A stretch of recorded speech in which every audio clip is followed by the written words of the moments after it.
सभी श्रोताओं का हार्दिक अभिनंदन। लीजिए सुनिए मुंशी प्रेमचंद द्वारा रचित प्रसिद्ध उपन्यास गोदान का 15वां भाग। वही तुझे मेरे गले बांध गया। पत्थर पड़ गया था उनकी अक्कल पर और उन्हें क्या कहूं। न जाने क्या देखकर लट्टू हो गए। ऐसे कोई बड़े सुंदर भी तो न थे। तुम विवाद विनोद के क्षेत्र में आ गया। 80 रुपए गए तो गए, लाख रुपए का बालक तो मिल गया। उसे तो कोई न छीन लेगा। गोबर घर लौट आए, धनिया अलग झोपड़ी में भी सुखी रहेगी। ओरी ने पूछा, बच्चा किसको पड़ा है? धनिया ने प्रसन्न मुख होकर जवाब दिया, बिल्कुल गोबर को पड़ा है। सच? रिष्ट-पुष्ट तो है? हाँ, अच्छा है। रात को गोबर झुनिया के साथ चला तो ऐसा काँप रहा था जैसे उसकी नाक कटी हुई हो। झुनिया को देखते ही सारे गांव में कोहराम मच जाएगा। लोग चारों ओर से कैसी हाहार मचाएंगे। धनिया कितनी गालियां देगी, यह सोच सोचकर उसके पांव पीछे रहे जाते थे। ओरी का तो उसे भय न था। वह केवल एक बार धाड़ेंगे, फिर शांत हो जाएंगे। डर था धनिया का। जहर खाने लगेगी, घर में आग लगाने लगेगी। नहीं, इस वक्त वह झुनिया के साथ घर नहीं जा सकता। लेकिन कहीं धनिया ने झुनिया को घर में घुसने ही न दिया और झाड़ू लेकर मारने दौड़ी तो वह बेचारी कहाँ जाएगी। अपने घर तो लौट ही नहीं सकती। कहीं कुएं में कूद पड़े या गले में फांसी लगा ले तो क्या हो। उसने लंबी सांस ली, किसकी शरण ले, मगर अम्मा इतनी निर्दयी नहीं हैं कि मारने दौड़ें। क्रोध में दो चार गालियां देंगी, लेकिन जब झुनिया उसके पांव पड़कर रोने लगेगी तो उन्हें जरूर दया आ जाएगी। तब तक वह खुद कहीं छिपा रहेगा। जब उपद्रव शांत हो जाएगा तब वह एक दिन धीरे से आएगा और अम्मा को मना लेगा। अगर इस बीच उसे कहीं मजूरी मिल जाए और 2-4 रुपए लेकर घर लौटे तो फिर धनिया का मुंह बंद हो जाएगा। झुनिया बोली, मेरी छाती धक धक कर रही है। मैं क्या जानती थी तुम मेरे गले यह रोग मढ़ दोगे। न जाने किस बुरी साइट में तुमको देखा। न तुम गाय लेने आते, न यह सब कुछ होता। तुम आगे आगे जाकर जो कुछ कहना सुनना हो कह सुन लेना। मैं पीछे से जाऊंगी। गोबर ने कहा, नहीं नहीं, पहले तुम जाना और कहना मैं बाजार से सौदा बेचकर घर जा रही थी। रात हो गई है, अब कैसे जाऊं? तब तक मैं आ जाऊंगा। झुनिया ने चिंतित मन से कहा, तुम्हारी अम्मा बड़ी गुस्सैल हैं। मेरा तो जी का पता है। कहीं मुझे मारने लगें तो क्या करूंगी। गोबर ने धीरज दिलाया, अम्मा की आदत ऐसी नहीं। हम लोगों तक को तो कभी एक तमाचा मारा नहीं, तुम्हें क्या मारेंगी। उनको जो कुछ कहना होगा मुझे कहेंगी, तुमसे तो बोलेंगी भी नहीं। गांव समीप आ गया। गोबर ने ठिठक कर कहा, अब तुम जाओ। झुनिया ने अनुरोध किया, तुम भी देर न करना। नहीं नहीं, क्षण भर में आता हूं, तू चल तो, मेरा जी न जाने कैसा हो रहा है। तुम्हारे ऊपर क्रोध आता है। तुम इतना डरती क्यों हो? मैं तो आ ही रहा हूं। इससे तो कहीं अच्छा था कि किसी दूसरी जगह भाग चलते। जब अपना घर है तो क्यों कहीं भागें। तुम नाहक डर रही हो, जल्दी से आओगे ना? हाँ हाँ, अभी आता हूं। मुझसे दगा तो नहीं कर रहे हो? मुझे घर भेजकर आप कहीं चलते बनो। इतना नीच नहीं हूं झूना। जब तेरी बाह पकड़ी है तो मरते दम तक निभाऊंगा। झुनिया घर की ओर चली। गोबर एक क्षण दुविधा में पड़ा खड़ा रहा। फिर एकाएक सिर पर मंडराने वाली धिक्कार की कल्पना भयंकर रूप धारण करके उसके सामने खड़ी हो गई। कहीं सचमुच अम्मा मारने दौड़ें तो क्या हो। उसके पांव जैसे धरती से चिमट गए। उसके और उसके घर के बीच केवल आमों का छोटा सा बाग था। झुनिया की काली परछाई धीरे धीरे जाती हुई दिख रही थी। उसकी ज्ञानेंद्रियां बहुत तेज हो गई थीं। उसके कानों में ऐसी भनक पड़ी जैसे अम्मा झुनिया को गाली दे रही हैं। उसके मन की कुछ ऐसी दशा हो रही थी मानो सिर पर गड़ासे का हाथ पड़ने वाला हो, देह का सारा रक्त जैसे सूख गया हो। एक क्षण के बाद उसने देखा जैसे धनिया घर से निकलकर कहीं जा रही हो। दादा के पास जाती होगी। शायद दादा खा पीकर मटर अगोरने चले गए हैं। वह मटर के खेत की ओर चला। जौ गेहूं के खेतों को रौंदता हुआ वह इस तरह भागा जा रहा था मानो पीछे दौड़ आ रही है। वह है दादा की मड़ैया। वह रुक गया और दबे पांव जाकर मड़ैया के पीछे बैठ गया। उसका अनुमान ठीक निकला। वह पहुंचा ही था कि धनिया की बोली सुनाई दी। ओह, गजब हो गया। अम्मा इतनी कठोर हैं। एक अनाथ लड़की पर इन्हें तनिक भी दया नहीं आती। और जो मैं भी सामने जाकर फटकार दूं कि तुमको झुनिया से बोलने का कोई मजाल नहीं है तो सारी सेखी निकल जाए। अच्छा, दादा भी बिगड़ रहे हैं। केले के लिए आज ठीकरा भी तेज हो गया। मैं जरा अदब करता हूं, उसी का फल है। यह तो दादा भी वहीं जा रहे हैं। अगर झुनिया को इन्होंने मारा पीटा तो मुझसे न सहा जाएगा। भगवान, अब तुम्हारा ही भरोसा है। मैं न जानता था इस विपत में जान फंसेगी। जुनिया मुझे अपने मन में कितना धूर्त, कायर और नीच समझ रही होगी। मगर उसे मार कैसे सकते हैं? घर से निकाल भी कैसे सकते हैं? क्या घर में मेरा हिस्सा नहीं है? अगर जुनिया पर किसी ने हाथ उठाया तो आज महाभारत हो जाएगा। माँ बाप जब तक लड़कों की रक्षा करें तब तक माँ बाप हैं। जब उनमें ममता ही नहीं है तो कैसे माँ बाप? ओरी ज्यों ही मड़ैया से निकला। गोबर भी दबे पांव धीरे धीरे पीछे पीछे चला, लेकिन द्वार पर प्रकाश देखकर उसके पांव बंध गए। उस प्रकाश रेखा के अंदर वह पांव नहीं रख सकता। वह अंधेरे में ही दीवार से चिमटकर खड़ा हो गया। उसकी हिम्मत ने जवाब दे दिया।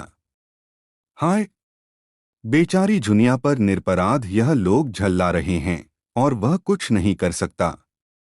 उसने खेल खेल में जो एक चिंगारी फेंक दी थी वह सारे खलिहान को भस्म कर देगी, यह उसने न समझा था। और अब उसमें इतना साहस न था कि सामने आकर कहे, हाँ, मैंने चिंगारी फेंकी थी। जिन टिकौनों से उसने अपने मन को संभाला था वे सब इस भूकंप में नीचे आ रहे और वह झोंपड़ा नीचे गिर पड़ा। वह पीछे लौटा। अब वह झुनिया को क्या मुंह दिखाए? वह 100 कदम चला, पर इस तरह जैसे कोई सिपाही मैदान से भागे। उसने झुनिया से प्रीति और विवाह की जो बातें की थीं वह सब याद आने लगीं।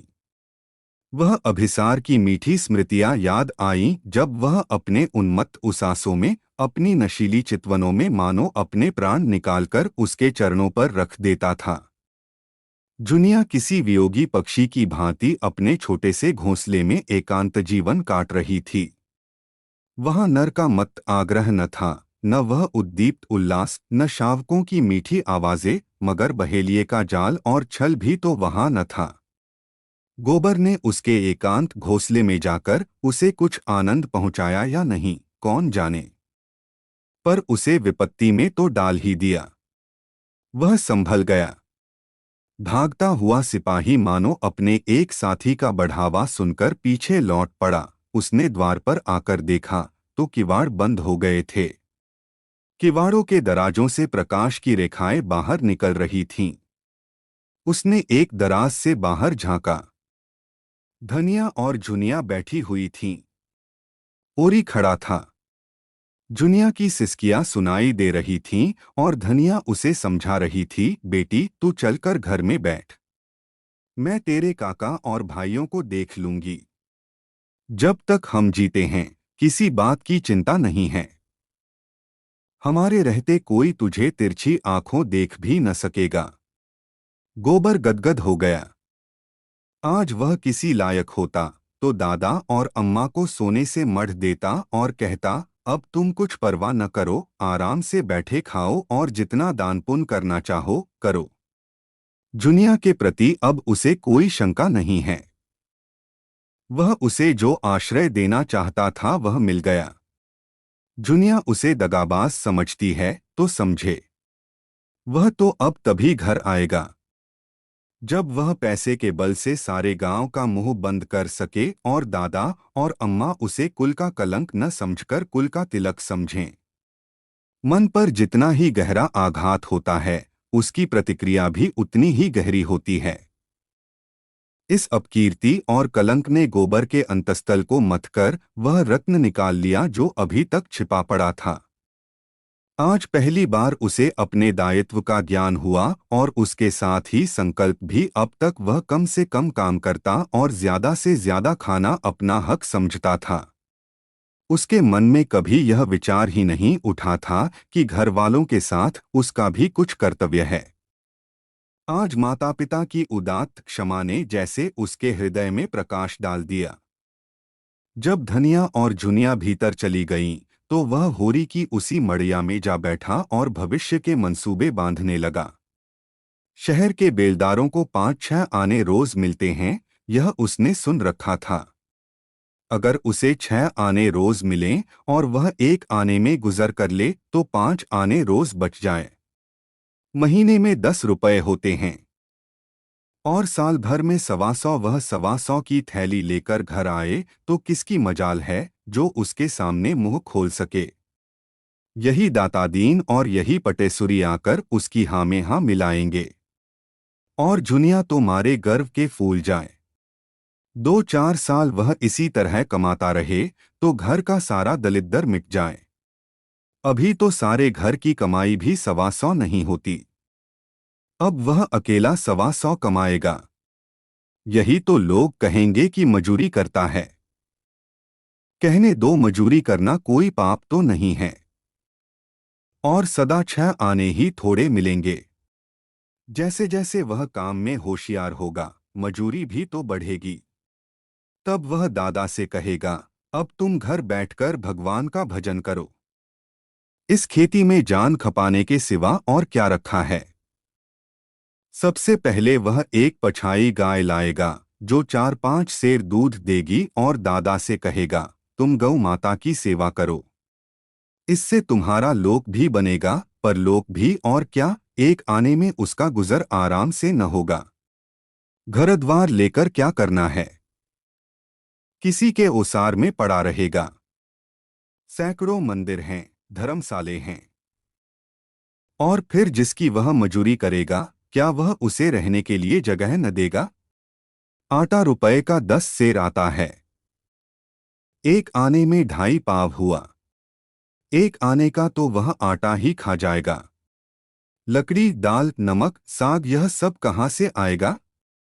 दोनों जून के लिए सेर भर तो आटा ही चाहिए। ओह, खाने की तो कुछ न पूछो।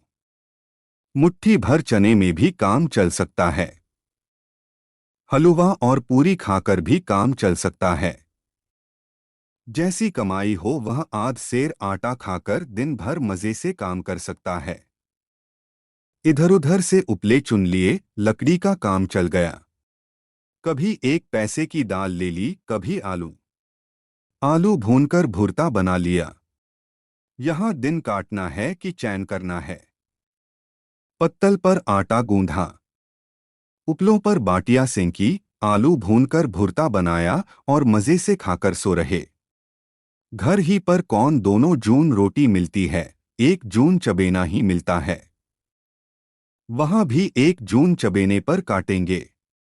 उसे शंका हुई, अगर कभी मजूरी न मिली तो वह क्या करेगा। मगर मजूरी क्यों न मिलेगी। जब वह जी तोड़कर काम करेगा तो 100 आदमी उसे बुलाएंगे। काम सबको प्यारा होता है, चाम नहीं प्यारा होता।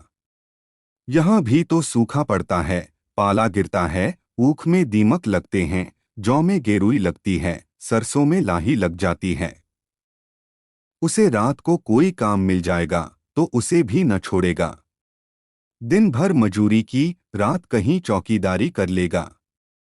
2 आने भी रात के काम में मिल जाए तो चांदी है। जब वह लौटेगा तो सबके लिए साड़ियां लाएगा। जुनिया के लिए हाथ का कंगन जरूर बनवाएगा और दादा के लिए एक मुरासा लाएगा। इन्हीं मनमोदकों का स्वाद लेता हुआ वह सो गया, लेकिन ठंड में नींद कहाँ। किसी तरह रात काटी और तड़के उठकर लखनऊ की सड़क पकड़ ली। 20 कोस ही तो है, सांझ तक पहुंच जाएगा। गांव का कौन आदमी वहां आता जाता है और वह अपना ठिकाना नहीं लिखेगा। नहीं, दादा दूसरे ही दिन सिर पर सवार हो जाएंगे। उसे कुछ पछतावा था तो यही कि झुनिया से क्यों न साफ साफ कह दिया, अभी तू घर जा, मैं थोड़े दिनों में कुछ कमा धमा कर लौटूंगा। लेकिन तब वह घर जाती ही क्यों, कहती मैं भी तुम्हारे साथ लौटूंगी। उसे वह कहाँ कहाँ बांधे फिरता।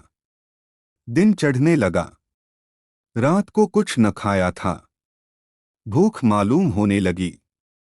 पांव लड़खड़ाने लगे। कहीं बैठकर दम लेने की इच्छा होती थी। बिना कुछ पेट में डाले वह अब नहीं चल सकता, लेकिन पास एक पैसा भी नहीं है। सड़क के किनारे झुरबेरियों के झाड़ थे। उसने थोड़े से बेर तोड़ लिए और उधर को बहलाता हुआ चला। एक गांव में गुड़ पकने की सुगंध आई। अब मन न माना। कोल्हाड़ में जाकर लोटाडोर मांगा और पानी भरकर चुल्लू से पीने बैठा कि एक किसान ने कहा, अरे भाई, क्या निराला ही पानी पियोगे? थोड़ा सा मीठा खा लो अब की और चला ले कोल्हू और बना ले खाड़। अगले साल तक मिल तैयार हो जाएगी। सारी ऊख खड़ी बिक जाएगी। गुड़ और खाड़ के भाव चीनी मिलेगी तो हमारा गुड़ कौन लेगा? उसने एक कटोरे में गुड़ की कई पिंडियां लाकर दी। गोबर ने गुड़ खाया, पानी पिया। तमाकू तो पीते होगे। गोबर ने बहाना किया, अभी चिलम नहीं पीता। बुढ़े ने प्रसन्न होकर कहा, बड़ा अच्छा करते हो भैया। बुरा रोग है, एक बेर पकड़ ले तो जिंदगी भर नहीं छोड़ता। इंजन को कोयला पानी भी मिल गया। चाल तेज हुई। जाड़े के दिन न जाने कब दोपहर हो गया। एक जगह देखा, एक युवती एक वृक्ष के नीचे पति से सत्याग्रह किए बैठी थी। पति सामने खड़ा उसे मना रहा था। 2-4 राहगीर तमाशा देखने खड़े हो गए थे। गोबर भी खड़ा हो गया। मानलीला से रोचक और कौन जीवन नाटक होगा। युवती ने पति की ओर घूरकर कहा, मैं न जाऊंगी, न जाऊंगी, न जाऊंगी। पुरुष ने ये जैसे अल्टीमेटम दिया, न जाएगी, न जाऊंगी, न जाएगी, न जाऊंगी। पुरुष ने उसके केश पकड़कर घसीटना शुरू किया। युवती भूमि पर लौट गई। पुरुष ने हार कर कहा, मैं फिर कहता हूं, उठकर चल। स्त्री ने उसी दृढ़ता से कहा, मैं तेरे घर 7 जन्म न जाऊंगी, बोटी बोटी काट डाल। मैं तेरा गला काट लूंगा तो फांसी पाओगे। पुरुष ने उसके केश छोड़ दिए और सिर पर हाथ रखकर बैठ गया। पुरुषत्व अपनी चरम सीमा तक पहुंच गया। उसके आगे अब उसका कोई बस नहीं है। एक क्षण में वह फिर खड़ा हुआ और परास्त होकर बोला, आखिर तू क्या चाहती है? युवती भी उठ बैठी और निश्चल भाव से बोली, मैं यही चाहती हूं, तू मुझे छोड़ दे। कुछ मुंह से कहेगी, क्या बात हुई? मेरे भाई बाप को कोई क्यों गाली दे? किसने गाली दी तेरे भाई बाप को? जाकर अपने घर में पूछ। चलेगी तभी तो पूछूंगा। तू क्या पूछेगा? कुछ दम भी है। जाकर अम्मा के आंचल में मुंह ढांक कर सो। वह तेरी माँ होगी, मेरी कोई नहीं है। तू उसकी गालियां सुन। मैं क्यों सुनूं? एक रोटी खाती हूं तो 4 रोटी का काम करती हूं। क्यों किसी की धौंस सहूं? मैं तेरा एक पीतल का छल्ला भी तो नहीं जानती। राहगीरों को इस कलह में अभिनय का आनंद आ रहा था, मगर उसके जल्द समाप्त होने की कोई आशा न थी। मंजिल खोटी होती थी। एक एक करके लोग खिसकने लगे। गोबर को पुरुष की निर्दयता बुरी लग रही थी। भीड़ के सामने तो कुछ न कह सकता था। मैदान खाली हुआ तो बोला, भाई, मर्द और औरत के बीच में बोलना तो न चाहिए, मगर इतनी बेदर्दी भी अच्छी नहीं होती। पुरुष ने कौड़ी की सी आंखें निकालकर कहा, तुम कौन हो? गोबर ने निःशंक भाव से कहा, मैं कोई हूं, लेकिन अनुचित बात देखकर सभी को बुरा लगता है। पुरुष ने सिर हिलाकर कहा, मालूम होता है, अभी महरिया नहीं आई तभी इतना दर्द है। महरिया आएगी तो भी उसके झोंटे पकड़कर न खींचूंगा। अच्छा तो अपनी राह लो, मेरी औरत है, मैं उसे मारूंगा, काटूंगा। तुम कौन होते हो बोलने वाले? चले जाओ सीधे से, यहां मत खड़े हो। गोबर का गर्म खून और गर्म हो गया। वह क्यों चला जाए? सड़क सरकार की है, किसी के बाप की नहीं है। वह जब तक चाहे वहां खड़ा रह सकता है। वहां से उसे हटाने का किसी को अधिकार नहीं है। पुरुष ने ओठ चबाकर कहा, तो तुम न जाओगे? आओ। गोबर ने अंगोछा कमर में बांध लिया और समर के लिए तैयार होकर बोला, तुम आओ या ना आओ, मैं तो तभी जाऊंगा जब मेरी इच्छा होगी। तो मालूम होता है हाथ पैर तुड़वा के जाओगे। यह कौन जानता है किसके हाथ पांव टूटेंगे। तो तुम न जाओगे? ना। पुरुष मुट्ठी बांधकर गोबर की ओर झपटा। उसी क्षण युवती ने उसकी धोती पकड़ ली और उसे अपनी ओर खींचती हुई गोबर से बोली, तुम क्यों लड़ाई करने पर उतारू हो रहे हो जी? अपनी राह क्यों नहीं जाते? यहाँ कोई तमाशा है। हमारा आपस का झगड़ा है। कभी वह मुझे मारता है, कभी मैं उसे डांटती हूँ। तुमसे मतलब? गोबर यह धिक्कार पाकर चलता बना। दिल में कहा, यह औरत मार खाने ही लायक है। गोबर आगे निकल गया तो युवती ने पति को डांटा, तुम सबसे लड़ने क्यों लगते हो? उसने कौन सी बुरी बात कही थी कि तुम्हें चोट लग गई? बुरा काम करोगे तो दुनिया बुरा कहेगी ही, मगर है किसी भले घर का और अपनी बिरादरी का ही जान पड़ता है। क्यों उसे अपनी बहन के लिए नहीं ठीक कर लेते? पति ने संदेह के स्वर में कहा, क्या अब तक कुंवारा बैठा होगा? तो पूछ ही क्यों न लो। पुरुष ने 10 कदम दौड़कर गोबर को आवाज दी और हाथ से ठहर जाने का इशारा किया। गोबर ने समझा शायद फिर इसके सिर भूत सवार हुआ, तभी ललकार रहा है। मार खाए बिना न मानेगा। अपने गांव में कुत्ता भी शेर हो जाता है, लेकिन आने दो। लेकिन उसके मुख पर समर की ललकार न थी। मैत्री का निमंत्रण था। उसने गांव और नाम और जात पूछी। गोबर ने ठीक ठीक बता दिया। उस पुरुष का नाम कोदई था। कोदई ने मुस्कराकर कहा, हम दोनों में लड़ाई होते होते बची। तुम चले आए तो मैंने सोचा। तुमने ठीक ही कहा। मैं नाहक तुमसे तन बैठा। कुछ खेतीबाड़ी घर में होती है न? गोबर ने बताया, उसके मौसी 5 बीघे खेत हैं और एक हल की खेती होती है। मैंने तुम्हें जो भला बुरा कहा है उसकी माफी दे दो भाई। क्रोध में आदमी अंधा हो जाता है। औरत गुनसहूर में लक्ष्मी है, मुदा कभी कभी न जाने कौन सा भूत इस पर सवार हो जाता है। अब तुम ही बताओ, माता पर मेरा क्या बस है?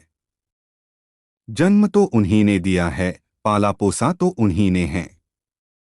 जब कोई बात होगी तो मैं जो कुछ कहूंगा लुगाई ही से कहूंगा। उस पर अपना बस है। तुम ही सोचो, मैं कुपत तो नहीं कह रहा हूं। हाँ, मुझे उसका बाल पकड़कर घसीटना न था, लेकिन औरत जात बिना कुछ ताड़ना दिए काबू में भी तो नहीं रहती। चाहती है माँ से अलग हो जाऊं। तुम ही सोचो, कैसे अलग हो जाऊं और किससे अलग हो जाऊं? अपनी माँ से, जिसने जन्म दिया। यह मुझसे न होगा। औरत रहे या जाए, गोबर को भी अपनी राय बदलनी पड़ी, बोला, माता का आदर करना तो सबका धर्म ही है भाई। माता से कौन उरिन हो सकता है। कोदई ने उसे अपने घर चलने का न्योता दिया। आज वह किसी तरह लखनऊ नहीं पहुंच सकता। कोस दो कोस जाते जाते सांझ हो जाएगी। रात को कहीं न कहीं टिकना ही पड़ेगा। गोबर ने विनोद दिया, लुगाई मान गई। न मानेगी तो क्या करेगी। मुझे तो उसने ऐसी फटकार बताई कि मैं लजा गया। वह खुद पछता रही है। चलो जरा माता जी को समझा देना। मुझसे तो कुछ कहते नहीं बनता। उन्हें भी सोचना चाहिए कि बहू को बाप भाई की गाली क्यों देती हैं। हमारी ही बहन है। 4 दिन में उसकी सगाई हो जाएगी। उसकी सास हमें गालियां देगी तो उससे सुना जाएगा। सब दोष लुगाई ही का नहीं है, माता का भी दोष है। जब हर बात में वह अपनी बेटी का पक्ष करेंगी तो हमें बुरा लगेगा ही। इसमें इतनी बात अच्छी है कि घर से रूठकर चली जाए, पर गाली का जवाब गाली से नहीं देती। गोबर को रात के लिए कोई ठिकाना चाहिए था ही कोदई के साथ हो लिया। दोनों फिर उसी जगह आए जहां युवती बैठी हुई थी। वह अब गृहिणी बन गई थी।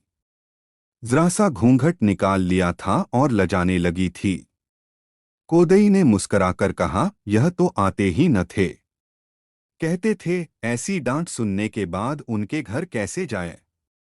युवती ने घूंघट की आड़ से गोबर को देखकर कहा, इतनी ही डांट में डर गए। लुगाई आ जाएगी तब कहाँ भागोगे। गांव समीप ही था। गांव क्या था, पुरवा था। 10-12 घरों का, जिसमें आधे खपरैल के थे, आधे फूस के। कोदई ने अपने घर पहुंचकर खाट निकाली, उस पर एक दरी डाल दी, शरबत बनाने को कह चिलम भर लाया। और एक क्षण में वही युवती लोटे में शरबत लेकर आई और गोबर को पानी का एक छींटा मारकर मानो क्षमा मांग ली। वह अब उसका नंदोई हो रहा था। फिर क्यों न अभी से छेड़छाड़ शुरू कर दे। गोबर अंधेरे ही मुंह उठा और कोदई से विदा मांगी। सबको मालूम हो गया था कि उसका ब्याह हो चुका है, इसलिए उससे कोई विवाह संबंधी चर्चा नहीं की। उसके शील स्वभाव ने सारे घर को मुग्ध कर लिया था। कोदई की माता को तो उसने ऐसे मीठे शब्दों में और उसके मातृपद की रक्षा करते हुए ऐसा उपदेश दिया कि उसने प्रसन्न होकर आशीर्वाद दिया था। तुम बड़ी हो माताजी, पूज्य हो पुत्र। माता के ऋण से 100 जन्म लेकर भी उऋण नहीं हो सकता, लाख जन्म लेकर भी उऋण नहीं हो सकता, करोड़ जन्म लेकर भी नहीं। बुढ़िया इस संख्यातीत श्रद्धा पर गदगद हो गई। इसके बाद गोबर ने जो कुछ कहा उसमें बुढ़िया को अपना मंगल ही दिखाई दिया। वैद्य एक बार रोगी को चंगा कर दे, फिर रोगी उसके हाथों विष भी खुशी से पी लेगा। अब जैसे आज ही बहू घर से रूठकर चली गई तो किसकी हेठी हुई। बहू को कौन जानता है, किसकी लड़की है, किसकी नातिन है, कौन जानता है। संभव है उसका बाप घसियारा ही रहा हो। बुढ़िया ने निश्चयात्मक भाव से कहा, घसियारा तो है ही बेटा, पक्का घसियारा। सवेरे उसका मुंह देख लो तो दिन भर पानी न मिले। गोबर बोला, तो ऐसे आदमी की क्या हंसी हो सकती है। हंसी हुई तुम्हारी और तुम्हारे आदमी की। जिसने पूछा यही पूछा कि किसकी बहू है। फिर वह अभी लड़की है, अबोध अलहड़। नीच माता पिता की लड़की है, अच्छी कहाँ से बन जाए। तुमको तो बूढ़े तोते को राम नाम पढ़ाना पड़ेगा। मारने से तो वह पढ़ेगा नहीं, उसे तो सहज स्नेह ही से पढ़ाया जा सकता है। ताड़ना भी दो, लेकिन उसके मुंह मत लगो। उसका तो कुछ नहीं बिगड़ता, तुम्हारा अपमान होता है। जब गोबर चलने लगा तो बुढ़िया ने खाड़ और सत्तू मिलाकर उसे खाने को दिया। गांव के और कई आदमी मजूरी की टोह में शहर जा रहे थे। बातचीत में रास्ता कट गया और 9 बजते बजते सब लोग अमीनाबाद के बाजार में जा पहुंचे। गोबर हैरान था, इतने आदमी नगर में कहाँ से आ गए। आदमी पर आदमी गिरा पड़ता था। उस दिन बाजार में 400-500 मजदूरों से कम न थे। राज और बढ़ी और लोहार और बेलदार और खाट बुनने वाले और टोकरी ढोने वाले और संतराश सभी जमा थे। गोबर यह जमघट देखकर निराश हो गया।